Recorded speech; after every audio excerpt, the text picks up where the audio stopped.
Minha sogra me deu um carro de presente, mas o que ela não imaginava é que eu descobriria o rastreador escondido debaixo do banco e começaria a enganar ela com o próprio plano. Soa absurdo, eu sei. Ganhar um carro, do nada, de uma sogra que até então se dizia carinhosa, protetora, uma verdadeira segunda mãe. Parecia coisa de novela. Mas o que estava por trás daquele presente era muito mais do que generosidade. Era uma forma disfarçada de controle, com laço vermelho e chave no contato. Ela só não esperava que eu fosse descobrir. E quando descobri, também não esperava que eu usaria aquilo contra ela. Meu nome é Laura. Tenho 29 anos, sou analista financeira, trabalho numa empresa de médio porte há quase 8 anos e sou casada com o Daniel há 2 anos e meio. E olhando de fora, a gente é aquele casal que a família exibe com orgulho nas redes sociais. Jantares em família, viagens curtas de final de semana. Datas comemorativas sempre registradas em fotos bem iluminadas, acompanhadas de frases como meu orgulho ou meu presente de Deus. Só que por trás de cada uma dessas fotos, existe um outro lado. Um lado em que a aparência vale mais que a verdade, em que o amor é medido por desempenho, e onde os gestos de carinho muitas vezes vêm carregados de segundas intenções. E ninguém representa isso melhor do que a Célia, minha sogra. Quando conheci a mãe do Daniel, ela parecia essa saída de um comercial de margarina. Sorridente, educada, daquelas que te oferecem bolo com café como se fossem suas amigas de infância. Mas bastaram algumas semanas para eu entender que ela sorria com os lábios, mas não com os olhos. Cada elogio vinha com uma crítica disfarçada. Cada ajuda vinha com uma cobrança futura. Daniel, como bom filho único, sempre foi muito ligado a ela. Minha mãe me criou sozinha, Laura, ele dizia. E por mais que isso seja verdade e digno de admiração, existe uma linha tênue entre gratidão e submissão. E ele, claramente, ainda não sabia a diferença. No começo do casamento, a Célia aparecia o tempo todo, às vezes sem avisar. Trazia comida, roupas novas, organizava armários. Dizem que sogra assim é mãe em dobro. Mas a verdade é que quando você é mulher e casa com um filho de uma mãe controladora, tudo vira uma disputa silenciosa de território. E no caso dela, o controle não era apenas emocional, era geográfico. Era sobre saber onde eu estava, com quem, o tempo todo. E foi aí que entrou o carro. Tudo começou quando fui promovida no trabalho. Era uma conquista minha. Depois de anos fazendo mais do que era pedido, fui chamada para liderar uma equipe. Isso significava reuniões fora da cidade, visitas técnicas, deslocamentos mais longos. Meu carro antigo já estava no limite. E o Daniel chegou a comentar que a gente devia pensar em trocar. Mas nem cheguei a pesquisar. 2 dias depois, a Célia apareceu na porta da nossa casa com um laço enorme e um sorriso ainda maior. Laura, olha o que eu trouxe pra você. Um presente para essa nova fase, disse ela, apontando para um carro novo na garagem. Eu fiquei sem reação, literalmente sem palavras. Ela entregou a chave, já com o documento no meu nome. Disse que tinha feito isso por amor, por preocupação, porque agora as estradas seriam mais longas e eu merecia conforto. Daniel ficou encantado. Me abraçou, me parabenizou. E eu, sem jeito, agradeci. Afinal, quem recusa um presente desses? Mas alguma coisa ali me incomodava, e eu ainda não sabia o quê. Durante os primeiros dias, me convenci de que aquilo era apenas um ato de generosidade. Afinal, ela podia. Tinha boas condições. O carro era bom, confortável, silencioso. Comecei a usá-lo para tudo. Pro trabalho, pro mercado, para visitar minha avó no interior. Era como se, pela primeira vez, ela tivesse realmente feito algo por mim. Mas bastou uma semana para eu perceber que a gentileza dela tinha olhos. Começou com frases soltas. Um dia, fui almoçar num restaurante novo e ela comentou depois. Ah, aquele salmão de lá é meio seco, né? Eu franzi a testa. Como ela sabia que eu tinha ido lá? Outra vez, voltei mais tarde do trabalho e ela me ligou perguntando. O que te prendeu na Zona Norte? Tá tudo bem? E aí caiu a ficha. Ela sabia onde eu estava, sempre. Mas como? Fui juntando as peças aos poucos. Comecei a fazer pequenos testes. Inventava um lugar e ia pra outro. Ela comentava o lugar onde eu realmente estive. Às vezes mandava mensagem logo após eu estacionar. Tá tudo bem aí? E evita essa rua, ouvi que teve assalto recente. Aquilo deixou de ser carinho. Virou perseguição. Falei com o Daniel. Ele disse que era impressão minha. Ela só é atenta. Mãe é assim. Mas aquilo estava longe de ser intuição. Foi então que levei o carro até uma oficina, com uma desculpa qualquer. Você pode dar uma olhada se tem algo estranho ligado no sistema de energia ou debaixo dos bancos? O mecânico olhou e encontrou um rastreador, profissional, com chip próprio. Bateria interna, independente do carro. Monitoramento em tempo real. Isso aqui não é qualquer rastreador, moça. Isso aqui é coisa de empresa que quer saber cada movimento do funcionário. Na hora, minhas mãos gelaram. Voltei pra casa com o coração acelerado. O Daniel estava no sofá, mexendo no celular. Falei que o carro tinha um problema e que o mecânico ia precisar ficar com ele uns dias. Ele nem questionou. Mal sabia ele que eu tinha trazido o rastreador comigo. E ali, sozinha no quarto, olhando aquele pequeno aparelho de plástico com fios expostos e LED piscando. Eu tive uma certeza fria. Eu estava sendo vigiada. Por quem dizia me amar, mas em vez de confrontar, eu tive uma ideia melhor. Colei o rastreador debaixo de uma Kombi velha, estacionada a 2 ruas de casa. Ninguém mexia nela. E agora ela passaria a ser minha eu falsa. E então comecei a agir. Toda vez que ia fazer algo importante, eu deixava o carro com o rastreador parado na frente de lojas, igrejas, até motéis. Sim, motéis. E eu ia embora de Uber, ou com amigas, ou mesmo a pé. Queria ver até onde Célia aguentava sem questionar. E aguentou. Por pouco tempo. 3 dias depois, ela apareceu em casa com um semblante sério. Laura, tá tudo bem? Disse se sentando no sofá sem ser convidada. Por quê? Sei lá, intuição. Eu sorri. Mas meu sorriso era de quem estava a um passo de expor tudo. Ela continuou. Olha, se você estiver com algum problema, pode contar comigo. Eu fico preocupada, sabe? Você indo em lugares que não são, assim, muito sua cara. Ela sabia. Sabia que eu sabia. Mas nenhuma de nós estava disposta a dizer. E foi aí que eu percebi. A guerra estava declarada. E eu não ia mais jogar com as regras dela.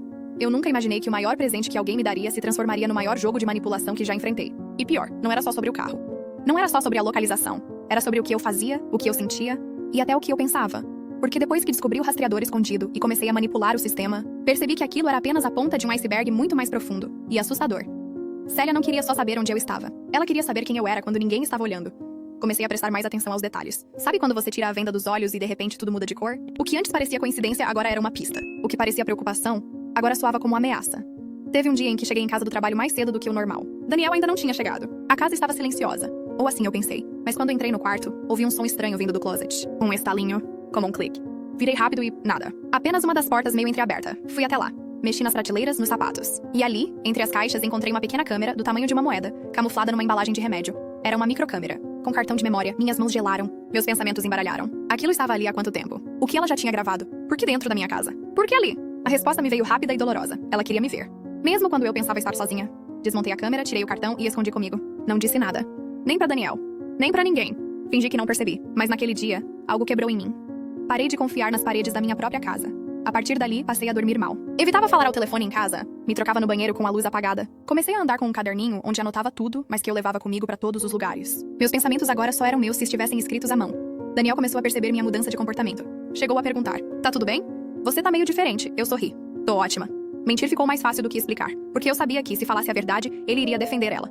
E isso, naquele momento, me mataria mais do que o silêncio. Alguns dias depois, outra coisa estranha aconteceu. Recebi um e-mail do RH da empresa perguntando se estava tudo certo com minha saúde mental. Diziam que haviam recebido um contato anônimo, alertando que eu poderia estar em estado emocional instável. Aquilo me pegou de surpresa. E pior, me fez passar vergonha. Passei uma semana tentando limpar minha imagem no trabalho, explicar que estava tudo bem. Quando voltei pra casa naquele dia, Célia me esperava com uma torta de frango e um sorriso falso. "Vim trazer um carinho pra te animar", disse entrando sem pedir. Eu não respondi. Apenas coloquei a torta na geladeira e fui pro quarto. Foi só depois que entendi.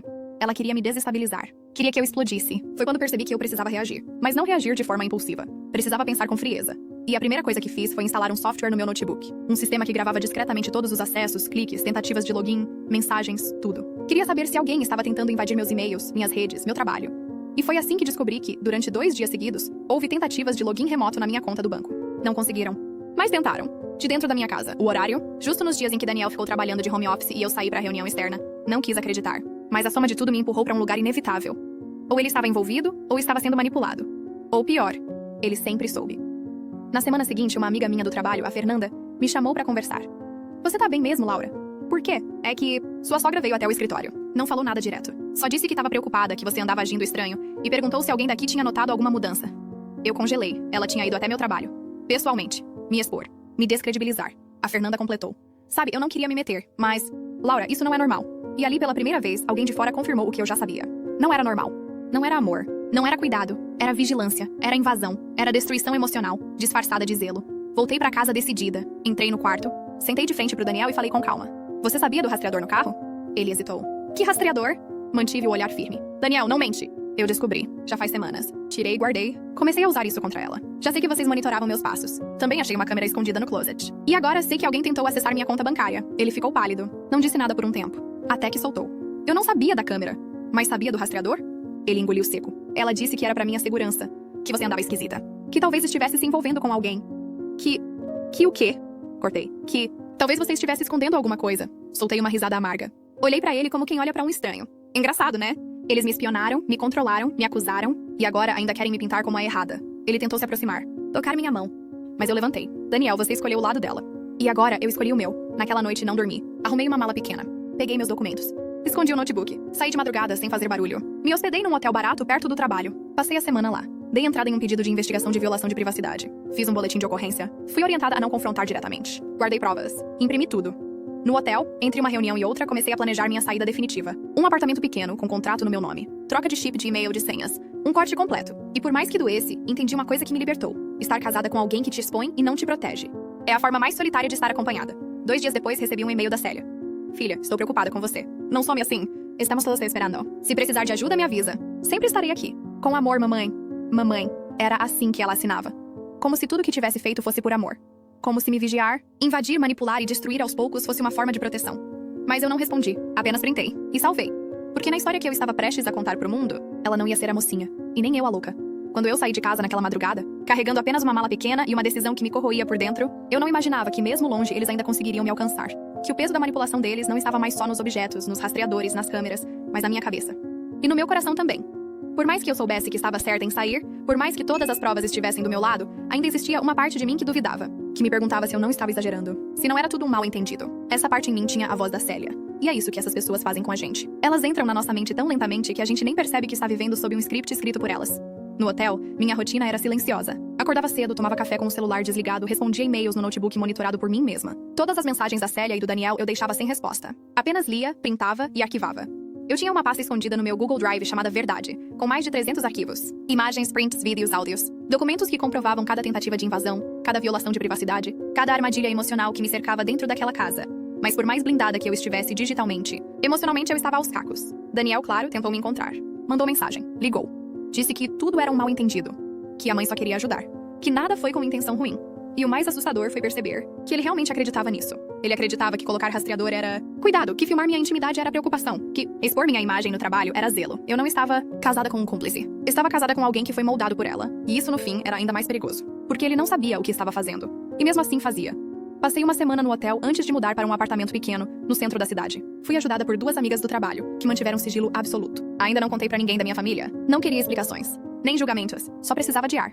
Na primeira noite sozinha no novo apartamento, dormi com todas as luzes acesas. Toda vez que escutava um clique ou um barulho do vizinho, meu corpo travava. Eu estava condicionada a ser observada. Me despir de tudo aquilo que ela colocou sobre mim era mais difícil do que eu pensava, mas estava fazendo. Dia após dia. Foi então que chegou o envelope. Não era uma carta qualquer. Era uma notificação extrajudicial. Célia estava tentando entrar com uma queixa formal contra mim por difamação familiar e uso indevido de equipamentos eletrônicos que pertenciam à propriedade dela. Sim, ela estava tentando me processar por ter descoberto os rastreadores e retirado a câmera que ela mesma colocou. Quando li aquilo, algo dentro de mim explodiu. Era o ápice da inversão. Ela estava tentando me pintar como criminosa por me defender. Era como se ela dissesse: você não tinha o direito de sair do script que eu escrevi pra sua vida. Mas eu respondia à altura, com meu próprio advogado, com todas as provas anexadas e com um pedido de medida protetiva. Nesse momento, a história tomou outro rumo, porque ela nunca esperou que eu fosse até o fim. Que eu fosse além da dor, do medo, da dúvida. Que eu me munisse de fatos, leis e, principalmente, coragem. Célia começou a recuar. Cancelou a notificação. O advogado dela sumiu. As mensagens diminuíram. Daniel, por outro lado, foi ficando cada vez mais confuso. Numa madrugada, recebi um áudio dele chorando.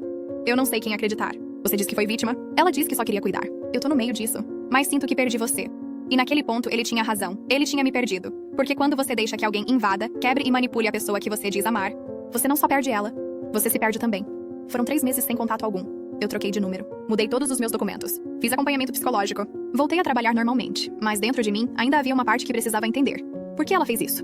O que ela realmente queria? E foi por isso que eu aceitei o convite. Um e-mail simples. Sem assinatura. Se quiser respostas, me encontre na cafeteria da Rua Lúcio às 17 horas, sozinha. Eu sabia que era ela. E fui.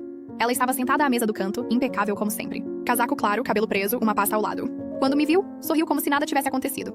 Laura, você está linda. Eu não respondi. Apenas sentei. Vim porque quero ouvir. Mas não prometo nada. Ela respirou fundo, tomou um gole do chá e começou. Eu perdi o controle. Quando vocês casaram, achei que ia conseguir manter as coisas como eram. Mas você começou a ocupar um espaço que antes era só meu. E eu fiquei com medo. Medo de quê? De ser esquecida. De ser substituída.